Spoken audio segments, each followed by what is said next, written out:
Birthday Girl is a 2001 release British comedy thriller directed by Jez Butterworth. Yeah, it stars Ben Chaplin as a sort of a bank clerk who, a bit lonely, lives on his own, a bit bored with life, I think. So he turns to internet dating, as you do, and well, it's not really dating, is it? It's Russian bride, Russian mail order bride service. Yes. So he uses the internet to do his mail order bride, and obviously, this being 2001, the internet wasn't what it is now. No. And, yeah.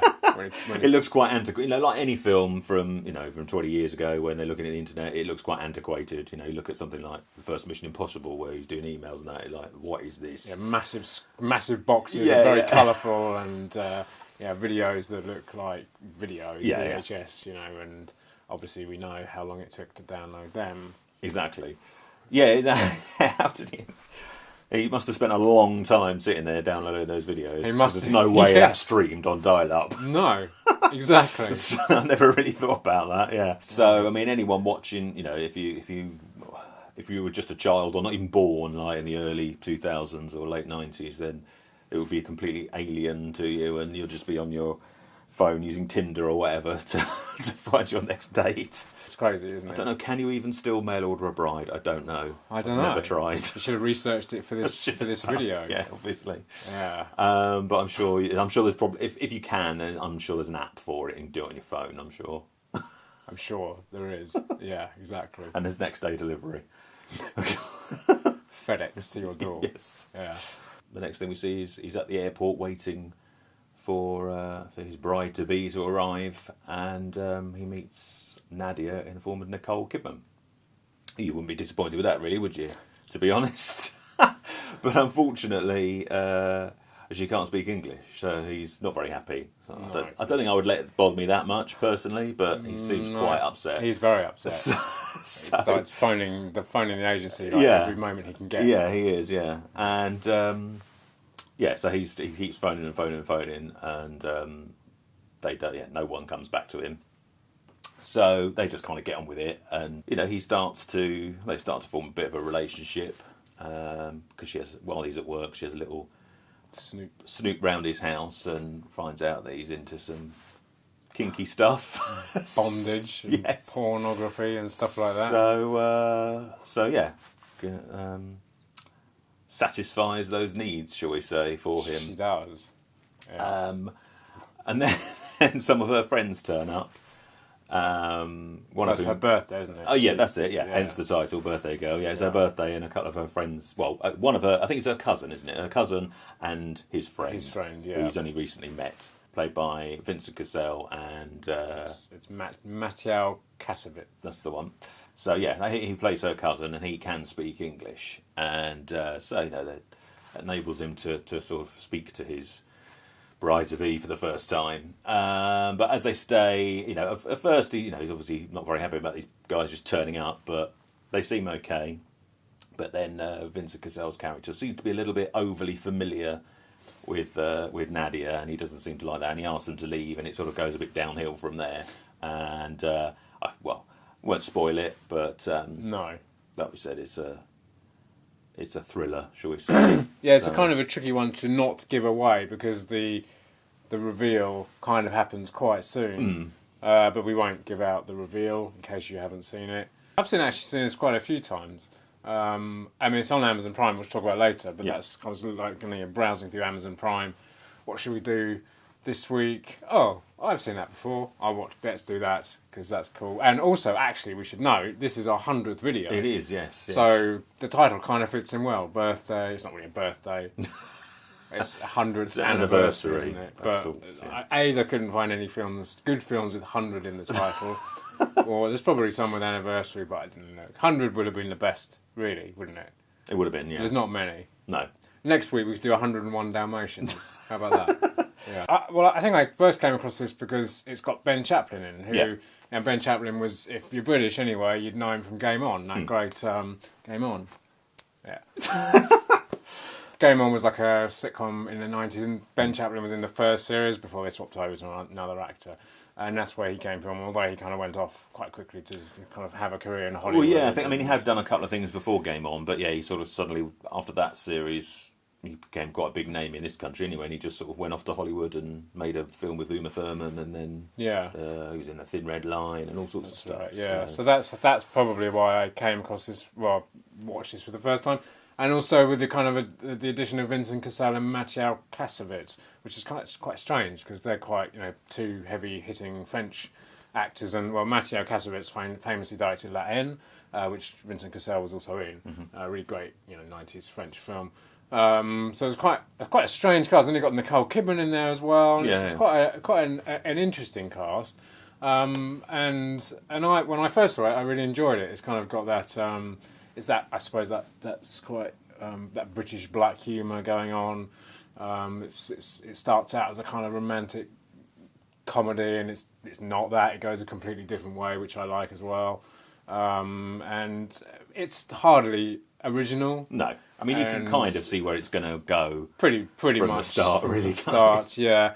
In fact, there's another film that Vincent Cassel was in a few years later called Derailed, with Jennifer Aniston and Clive Owen, which is basically the same thing. It's the same thing. Yeah. So if you know that one, you've seen this film already. Yeah, exactly. But I think it's a good little fun film, and it's got some all the supporting cast is really great. There's some there's people like the League of Gentlemen guys. Yeah, you got Steve Pemberton and Mark Gatiss and Reece Shearsmith. That's right. And Sally Phillips. And Stephen Mangan, just loads. Armstrong and Miller. Yeah, Armstrong and Miller. Yeah, loads of sort of faces of British comedy that at that time weren't hugely well known. No, they kind of all went on to become quite big from that, and so that's quite interesting, especially from a British point of view. You'll know a lot of those faces, and there's a couple of moments actually. There's a very funny moment. So it's probably, it's not, I wouldn't say it's a laugh out loud film. No. There's a very funny moment actually with three of those that we've just mentioned when something happens kind of midway during the film, which kind of made me laugh. It's not a laugh out loud film. There's not loads of gags in there, and it's not necessarily a very dark film either, although it's treading on slightly darker territory, I suppose, thriller territory if you like. But that moment did make me laugh quite a bit because it's done very funny, and obviously the timing is good, and that always helps with comedy. But say it's related to like a team building exercise in the bank.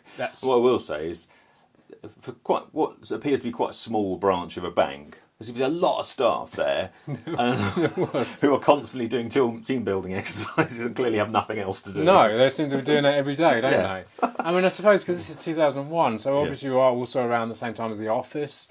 So obviously there's those kind of, they're possibly influenced by what was going on in The Office, team building, and we all love team building exercises, don't we? Oh yes, they're amazing. But yeah, so I'm not going to stand here and claim this is the greatest film ever made. It's not.